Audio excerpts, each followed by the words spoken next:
Hola y bienvenidos a este tutorial de estadística básica. El día de hoy vamos a revisar un tema relacionado con las pruebas diagnósticas que como médicos utilizamos. Sabemos que para evaluar una prueba diagnóstica estas requieren ser exactas y precisas, por lo cual debemos aplicar medidas de exactitud como sensibilidad, especificidad, sus valores predictivos y curva de ROC. En este día vamos a revisar un tipo de medida de exactitud que responde a la siguiente pregunta: ¿cómo podemos clasificar a un individuo como sano o enfermo con un resultado numérico? Podemos responder esta pregunta mediante esta medida de exactitud llamada curva de ROC. La curva de ROC consiste en un método estadístico que permite determinar la exactitud diagnóstica de las pruebas que utilizan escalas numéricas. Esto quiere decir que la curva de ROC tiene tres propósitos principales. Primeramente, determina un punto de corte en el que se alcanza la máxima especificidad y sensibilidad de una prueba. También evalúa la capacidad discriminativa de un test diagnóstico y compara la capacidad discriminativa de dos o más pruebas mediante mediante el área debajo de la curva. Vamos a ir revisando detenidamente cada uno de los puntos de manera que queden claros.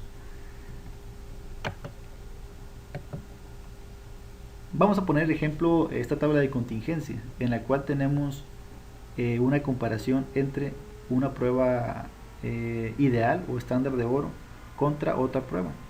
Se trata de una cuantificación de leucocitos en orina para determinar si el paciente tiene o no infecciones de vías urinarias.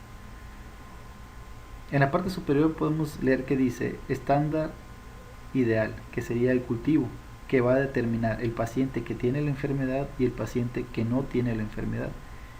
Y de manera lateral tenemos la prueba, que sería el examen general de orina, donde podemos ver positivo al paciente que parece tener la enfermedad y negativo el paciente que parece no tener la enfermedad.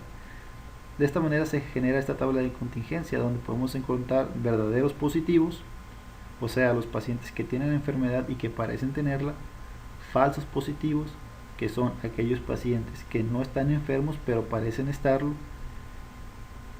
falsos negativos, aquellos pacientes que tienen la enfermedad pero no parecen tenerla; y verdaderos negativos, pacientes que no tienen la enfermedad y que no parecen tenerla. De esta manera podemos sumarlos y podemos ver que estamos analizando un total de 100 pacientes.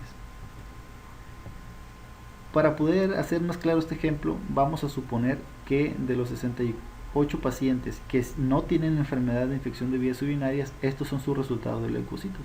El primero tiene un recuento de 0, segundo 0, así sucesivamente hasta llegar al número 68 con 10 leucocitos en el examen general de orina. Pero también tenemos 32 pacientes con infección de vías urinarias y también ponemos aquí cada una de sus cifras del examen general de orina.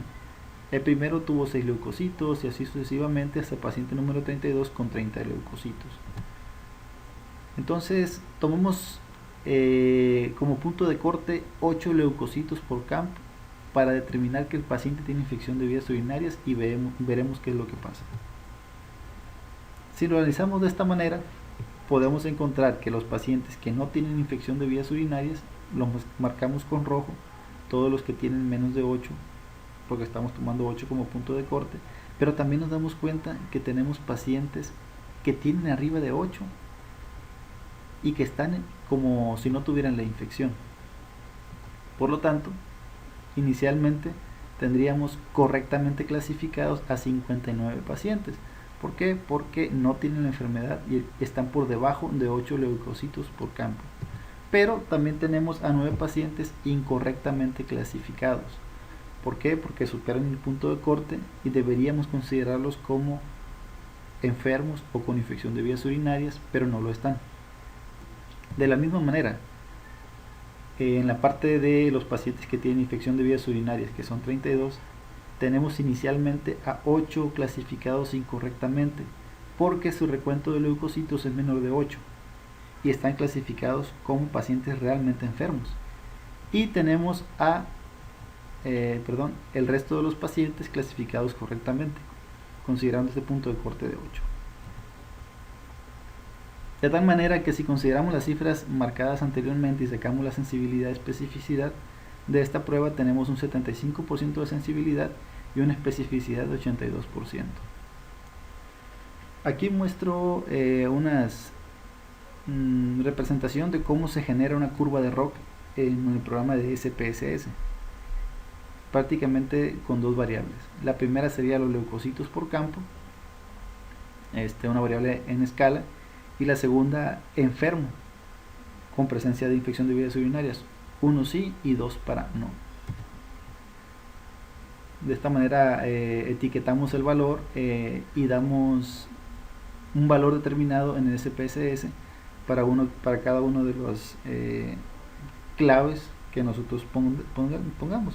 Que si es 1 consideraremos sí y si es 2 consideraremos no. Si damos a aceptar, encontraríamos a los pacientes ordenados desde el número 1 hasta el número 100 y su clasificación si está enfermo o no. De esta manera seguiría analizar y seleccionar la curva de ROC. Acomodamos las variables en las casillas determinadas y pedimos que nos marque la curva de ROC, la línea diagonal de referencia, el error típico y los puntos de coordenadas de la curva de ROC. De la misma manera determinamos nuestro nivel de confianza en 95% y damos a aceptar. El programa SPSS nos manda esta gráfica donde nos traza la curva de ROC, que podemos ver que en el eje de las Y marca la susceptibilidad y en la eje de las X es 1 menos especificidad. También marca un área bajo la curva de 0.931. La curva de ROC dijimos que va a determinar tres propósitos. Primeramente, el punto de corte de máxima sensibilidad y especificidad. En este caso nosotros elegimos 8 de manera al azar.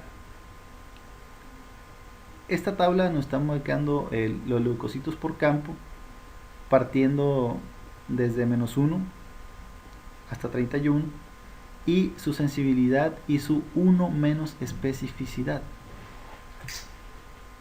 Entonces, si localizamos a el punto de corte de 8, que sería entre 7.5 y 8.5, tenemos una sensibilidad de 87% y una especificidad del 77%.